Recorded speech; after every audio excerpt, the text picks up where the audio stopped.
Sultan Mehmed telah memutuskan untuk membuat markas perang di daerah Sofia yang dianggap strategis. Dalam rapat dewan kemudian dimatangkan untuk membuat rencana mengepung Bosnia, namun ada saja masalah yang harus dipecahkan. Di antaranya, pihak musuh terus memperluas aliansi untuk menambah kekuatan. Namun saat ini, ancaman yang paling nyata adalah pihak Hungaria yang telah mengirimkan pasukannya. Hungaria sendiri saat ini dipimpin oleh raja yang masih sangat muda yang bernama Matthias. Tapi meskipun demikian, dia sangat cerdas, hanya saja sedikit licik. Hatinya selalu membara karena ingin membalas dendam kematian ayahnya yang dikhianati teman-temannya sendiri. Sementara itu, bagi Sultan Mehmed, Hungaria bukanlah musuh yang mudah dikalahkan, karena di sana merupakan pemeluk Katolik yang taat. Jika tersentuh, maka Paus akan ikut bertindak. Masalahnya, pasukan terlanjur dikirim di bawah komando Gabor. Di sisi lain, Ratu Katerina dan Vlad tidak suka dengan komandan ini, terlalu banyak keinginan. Termasuk jika nanti menang melawan Sultan Mehmed, maka pasukannya harus dibiarkan tetap tinggal di Bosnia. Sultan Mehmed dan para pasha kemudian melihat celah aliansi ini, bahwasannya masih bisa dipisahkan. Lalu muncullah ide untuk mengirim utusan ke Hungaria menemui Matthias. Beberapa nama kemudian dimunculkan karena sudah terbiasa dengan tugas berat seperti ini. Kemudian terpetik dari pikiran Sultan bahwasannya Sesade Bayezid cocok dengan tugas ini. Diperlihatkan sang pangeran telah tumbuh dewasa, ia bisa memutuskan sesuatu dengan benar.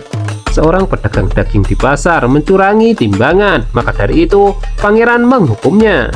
Kembali ke dewan, para pasha tidak setuju dengan usulan sultan ini, dianggap tugas untuk seorang pangeran terlalu berbahaya, terutama Ishak Pasha sebagai pengasuhnya. Sultan lantas meminta pertimbangan dari Mahmud Pasha dan dianggap sangat layak. Sebagai buktinya, misi di Ragusa berhasil dengan baik. Di situ Ishak Pasha terus melawan, bahwasanya ini sangat berbahaya, Sesade bisa tidak kembali lagi. Sultan akhirnya memutuskan untuk memanggil putranya terlebih dahulu. Ratu Katerina sadar betul bahwasanya Vlad tidak suka dengan Gabor, namun tidak punya pilihan lain karena mereka membutuhkan para prajuritnya. Rencana kemudian disiapkan sebagai skenario jika nanti mereka telah menang. Namun untuk sekarang, lebih baik Gabor dimanfaatkan untuk tugas-tugas yang berbahaya. Sementara itu, Sesade Bayezid selalu bersemangat ketika dipanggil oleh ayahnya. Seolah tahu tugas penting akan segera dibebankan kepadanya. Sebagai seorang ayah, Sultan Mehmed tentu merasa bangga memiliki putra seperti ini. Sesade Bayezid akhirnya diberitahu bahwa dia akan dijadikan utusan bertemu dengan Matthias. Saking semangatnya, ia tidak mungkin menolak dan langsung pergi. Ayahnya kemudian memanggil lalu memeluknya, menganggap ini tugas sangat berbahaya, bisa jadi putranya itu nanti martir. Matthias meminta pertimbangan penasehatnya, apakah sudah benar langkah mereka membantu Bosnia. Namun setelah dihitung untung dan ruginya, ternyata lebih banyak ruginya. Namun meskipun demikian, mereka sudah berada di jalur yang benar untuk memperlebar wilayah. Mahmud Pasha kembali memainkan intrik politik, mengajak Hussein memusuhi Ishak. Tentu tujuan akhirnya adalah memperbarui reputasi dan mendapatkan kembali jabatannya sebagai Wazir Agung. Baginya Ishak Pasha tidak sulit untuk diturunkan, terlebih dia memiliki banyak kelemahan. Strategi seperti ini sah dilakukan dari zaman nenek moyang mereka. Saat ini Ishak Pasha mendekati Sesade Bayezid, memintanya untuk mempertimbangkan kembali keputusannya. Sebab Hungaria dan Matthias memiliki catatan kelam jika berhadapan dengan musuh. Berpindah ke harem, Bahar Sultan terus memberikan dukungan kepada Gulsahatun yang baru saja keguguran. Ia lantas menyarankan untuk mereka bisa kembali ke kampung halaman Edirne. Sementara itu, Zahanas dan Gurjuduhan mengecek logistik untuk persiapan perang. Ini hanya masalah waktu, semakin lama pengepungan, semakin banyak biaya yang dibutuhkan. Solusinya adalah menggenjot hasil produksi. Untungnya umat muslim memiliki zakat, ada bulan Ramadan juga. Ratu Katerina mulai menggoda Gabor agar ia mau melaksanakan perintahnya, yaitu memaksa Raja Albania, Kroasia, dan Montenegro untuk berpihak kepada mereka dan berbalik melawan Sultan Mehmed. Tentu Gabor langsung luluh karena ternyata kelemahannya adalah wanita. Bahar Sultan dan Gulsahatun menyaksikan sendiri kehebatan Ros Hatun dalam memasak di dapur. Maka mereka memerintahkan untuk membuat makanan yang banyak untuk persediaan mereka pergi ke Edirne. Di sisi lain, Vlad Dracula terus mengingat kembali kebersamaannya dengan Sultan Mehmed ketika pelatihan. Dari situ ia kemudian mendapatkan ide. Biasanya Sultan Mehmed membuat perencanaan persenjataan yang lengkap sebelum perang. Tiba-tiba datang Sulaiman dengan membawa kabar gembira bahwa dia telah menemukan lokasi pabrik senjata dan misiu yang dibikin Sultan Mehmed. Diperlihatkan pabrik itu tersembunyi dalam sebuah kastil dan dipimpin oleh Saruja. Pedang dan meriam diperbanyak dan pengerjaannya dikebut. Vlad Dracula memikirkan untuk menghancurkan pabrik senjata tersebut sekaligus menggerogoti kekuatan Sultan Mehmed sebelum perang. Berpindah ke Wallachia, ibu Vlad Dracula sakit dan dirawat oleh Irena.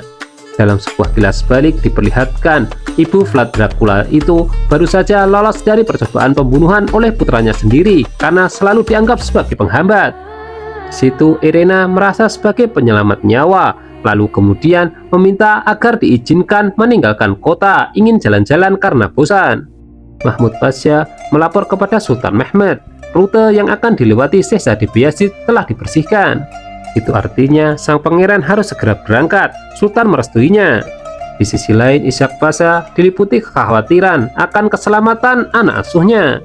Datanglah Husain seolah sebagai teman yang peduli. Ia pun menyarankan agar Ishak Pasha meracuni Syahzade saja, karena hanya dengan itu tugas mematikan ini bisa dibatalkan. Sebagaimana kita tahu, Ishak Pasha terlalu polos. Ia akan mengikuti saran dari Husain. Bubuk mesiu telah ditempatkan di gudang persenjataan. Hanya saja Dragon dan anak buahnya menyelinap, mencampurkan bubuk mesiu dengan bahan-bahan yang tidak semestinya. Bahadir Pasha mendengar informasi dari mata-mata dan kemudian memberitahu Sultan Mehmed atas pertemuan yang diadakan oleh Gabor. 3 raja yang bersandingan dengan Bosnia, yaitu Albania, Kroasia, dan Montenegro, dipaksa untuk memihak. Karena jika tidak, ketiganya berarti sudah siap dengan resikonya. Sultan Mehmed marah besar mendengar informasi ini, karena itu artinya ketiga negara tersebut telah mengkhianati perjanjian damai yang telah dibuat. Chef dari Janisari menghadap Ishak Pasha untuk diberikan tugas yang sangat berbahaya, yaitu meracuni Syahzade Bayezid, namun tidak sampai mengancam nyawanya. Juru masak Janisari yang bernama Salim itu langsung melaksanakan tugas tersebut, namun diliputi ketakutan. Roti dan sup telah dibuat dan langsung dihidangkan kepada pangeran. Hanya saja ia disuruh pergi sebelum hidangan itu dimakan. Dragon melapor kepada Vlad Dracula bahwa ia telah menjalankan tugas sesuai yang telah diperintahkan. Namun untuk eksekusi penghancuran, Vlad meminta semua bersabar. Di tempat lain, Ishak Pasha memastikan kepada juru masak Salim bahwa apa yang dilakukannya sudah benar. Vlad memberitahu teman-temannya senjata yang dibuat Sultan Mehmed tidak bekerja sudah cukup baginya. Sementara itu Ishak Pasha belum percaya jika tidak memastikan sendiri kondisi pangeran. Setelah beberapa kali dipanggil tidak ada jawaban, Ishak Pasha memutuskan untuk masuk. Namun betapa terkejutnya dia, di dalam sudah ada Sultan Mehmed bersama Mahmud Pasha. Sultan lantas berpura-pura ingin mencicipi sup karena sang pangeran belum memakannya. Di saat yang sama, juru masak Salim tiba-tiba ditangkap oleh Husain, dianggap sebagai pengkhianat. Sambil ketakutan, Ishak Pasha kemudian mencegah Sultan untuk mencicipi sup yang terdapat racun. Setelah itu, emosi Sultan memuncak, menganggap Ishak Pasha telah melakukan sesuatu yang membahayakan bagi Syahzade. Saksi dihadirkan, disitulah Ishak Pasha mengerti bahwa dirinya telah dijebak. Secara sadar, Ishak Pasha kemudian memohon maaf kepada sang Sultan, namun emosi Sultan tidak terbendung, ingin membunuhnya. Peristiwa di masa lalu membuat Sultan Mehmed trauma karena menghukum pengasuhnya sendiri, yaitu Jandarli. Jika saja tidak dihentikan oleh Syahzade Bayezid, maka peristiwa kelam itu akan terulang kembali. Sultan Mehmed hampir saja menghuluskan pedangnya ke leher Ishak Pasha. Emosi telah memuncak, sementara penyesalan juga datang terlambat. Ishak Pasha menyesali dirinya. Alhasil keesokan harinya, Syahzade Bayezid tetap berangkat ke Buda, kota di Hongaria, untuk menemui Matthias. Mahmud Pasha menghadap Sultan untuk menjelaskan bagaimana ia mengetahui Ishak Pasha berbuat jahat. Namun bagi Sultan ini bukan waktu yang tepat, ia memiliki tugas lain. Ali B yang dijadikan pendamping kemudian memberikan pilihan kepada Syahzade memilih rute. Dan seperti yang sudah diduga, Syahzade memilih rute yang paling cepat meskipun sangat berbahaya. Sementara itu, Ishak Pasha ingin membuat perhitungan dengan Husain, namun di dalam tendanya sudah ada Mahmud Pasha juga. makin jelas bahwa dia merupakan korban konspirasi. Bagi Mahmud Pasha, apa yang ia lakukan merupakan politik praktis yang sudah biasa. Ketika tengah belajar di perpustakaan, Sultan Mehmed bermimpi sama seperti peristiwa kelam di masa lalu ketika dia menghukum Candarli. Dan karena telah membuatnya trauma, peristiwa itu tidak boleh terulang. Di gudang senjata, Sahan dan Chopur bekerja seperti biasa, mengoleskan bumbu mesiu ke dalam meriam. Dan hal yang mereka lakukan itu sudah standar operasional. Vlad Dracula menolak saran Pedri untuk mereka menyerang dan menghancurkan gudang senjata. Sementara itu, Sulaiman beserta pasukannya telah bersembunyi di balik bukit, menunggu kedatangan Shahzade Bayezid.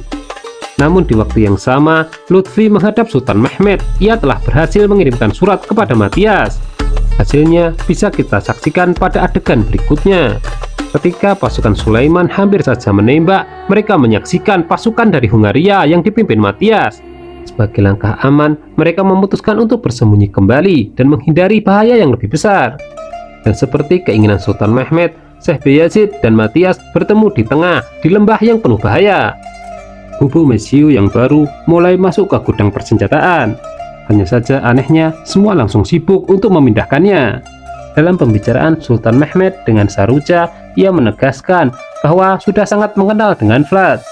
Bersamaan dengan itu, bumbu-bumbu mesiu dikumpulkan lalu diledakkan di gudang senjata tanpa adanya korban jiwa dan seperti yang sudah direncanakan. Dari kejauhan, Vlad dan anak buahnya merasa puas dengan kejadian ini. Belakangan, Sultan Mehmed baru memberitahu bahwa ia sering bermain catur dengan Vlad. Maka dari itu, ia sudah hafal dengan strategi yang akan ia terapkan. Dengan diliputi penyesalan, Ishak Pasha menghadap Sultan Mehmed dan mengembalikan jabatan yang ia emban. Meskipun Sultan Mehmed marah, ia tidak menerima pengunduran diri seperti ini. Justru Sultan Mehmed kemudian memberikan tugas yang baru yang lebih berbahaya untuk Ishak Pasha. Itu dianggap sebagai penebusan, meskipun resikonya adalah mati syahid. Meskipun demikian, Ishak Pasha merasa terharu masih bisa hidup dalam kesetiaan. Sementara itu, Balibe, Samil, dan Mahmud Pasha tengah berburu. Menyusup adalah satu-satunya cara untuk menemukan ketiga kepala daerah yang kepalanya diminta Sultan. Semua terjadi dengan sangat cepat karena ketiga kepala daerah itu tengah tertidur lelap. Perjanjian damai telah dilanggar, sekarang hukuman tinggal diterima. Tiga kepala negara yaitu Montenegro, Kroasia, dan Albania, kepala mereka pun dipenggal untuk dipersembahkan. Hal ini tentu akan memutus rantai aliansi dengan Bosnia. Dengan dalih penghormatan, Shahzade Bayezid disambut Matthias di istana. Namun belakangan diketahui, raja dan penasehat Hungaria itu memiliki niat jahat. Setelah berdiskusi, mereka berencana membunuh Alibe sebagai pengawal, lalu kemudian menjadikan Syekh Bayezid sebagai tawanan. Hal ini tentu sekaligus menjadi pertanda bahwasanya Hungaria juga ingin perang dengan Sultan Mehmed. Ketiga kepala yang dipenggal diserahkan kepada Sultan sebagai tanda mereka berhasil menjalankan tugas. Nah, setelah ini Sultan Mehmed merasa yakin tidak ada penghalang lagi maupun yang beraliansi dengan Bosnia, tinggal menunggu berita dari Bayezid putranya.